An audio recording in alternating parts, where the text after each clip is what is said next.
Bismillahirrahmanirrahim. Assalamualaikum warahmatullahi wabarakatuh. Alhamdulillahirrahmanirrahim. Wa bihi nasta'in wa la umur dunya.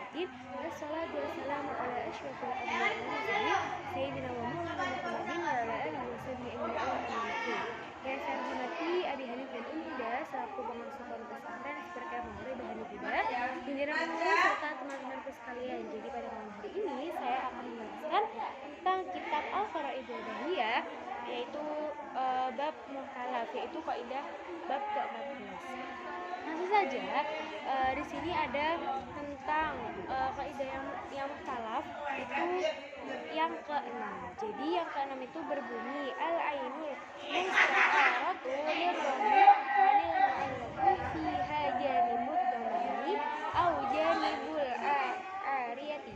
Yang artinya itu, jadi apakah pinjaman yang digadai itu yang menang itu dari segi tanggungan atau dari segi pinjaman?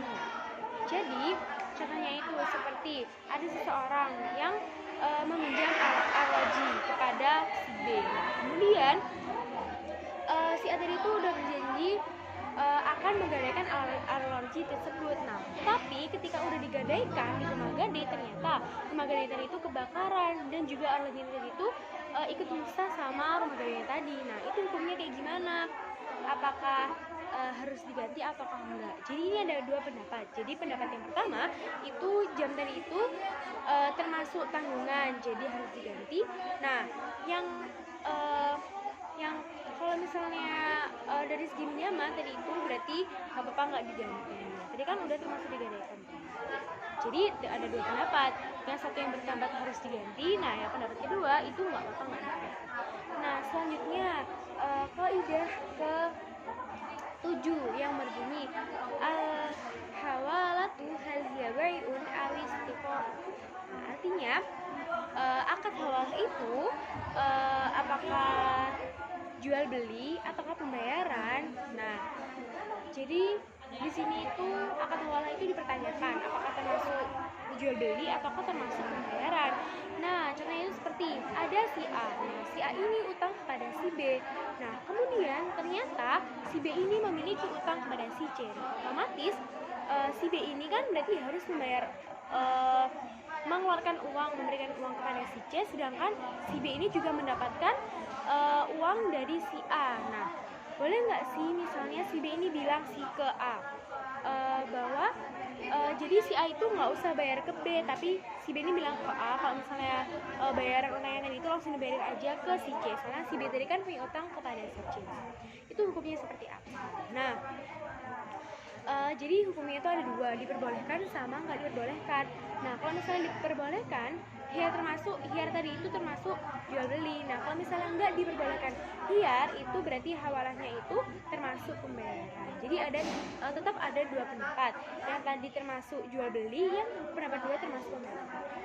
Kemudian kaidah ke-8 yang berbunyi al-ibra'u hal hiya isqatun au tamliku. Jadi maksudnya itu ibrah itu termasuk pengguguran atau memilikan.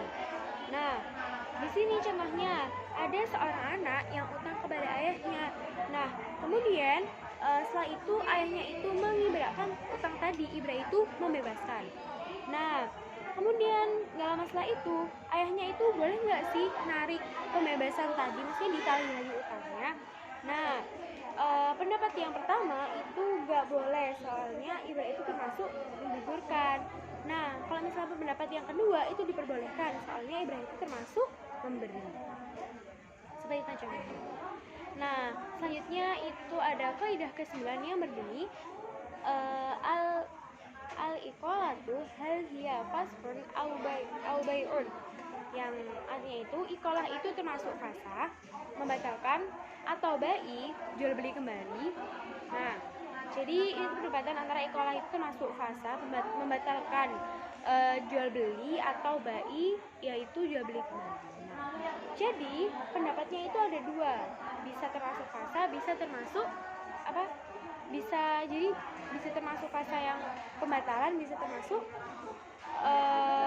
bai. Nah, contohnya seorang muslim A itu membeli budak kafir dari seorang kafir C. Nah, kemudian setelah itu ternyata budak tadi itu masuk Islam. Nah, seperti bagaimana tuh hukumnya? Nah, jadi yang pertama itu diperbolehkan kalau misalnya ikolah tadi itu termasuk ikolah kasa, tapi nggak diperbolehkan kalau misalnya yang ikolah tadi itu termasuk ikolah penjualan kembali. Soalnya seorang muslim itu tidak boleh menjual budak muslim kepada seorang yang kafir. Jadi tetap ada dua pendapat yang sama. Nah, selanjutnya yaitu adalah tadi yang terakhir ada kaidah ke-10 yang berbunyi as-sadaqul mu'ayyinu fi yadiz zawji qabla dhammi madmunun domana aqdin au domana aqdin, yang artinya bagaimana jika mas kawin itu sudah dinyatakan akan tetapi masih di tangan seorang suami, belum di tangan seorang istri. Nah, kemudian apakah itu tanggung jawab doman akad ataukah domaniyat? Nah, jadi ini juga ada dua pendapat. Jadi pendapat pertama ada mengatakan bahwa yang disebutkan itu termasuk tanggungan doman akad. Nah, tapi yang pendapat kedua itu menyebutkan bahwa masalah permasalahan yang tadi itu termasuk domaniyat. Oke, jadi kesimpulannya materi saya pada malam hari ini, jadi kita itu bisa mengetahui bagaimana sih maksudnya dari yang tadi pinjaman yang digadaikan itu termasuk tanggungan atau pinjaman. Terus tadi juga ada tentang akad halalah itu masuk jual beli atau pembayaran. Terus juga ada tadi tentang ibrah itu termasuk pengguguran atau pemilikan. Ada tentang ikolah, juga yang terakhir itu ada tentang doman akad dan domaniyah. Jadi sekian presentasi saya pada malam hari ini. Kurang lebih mohon maaf. Semoga bermanfaat. Wassalamualaikum warahmatullahi wabarakatuh.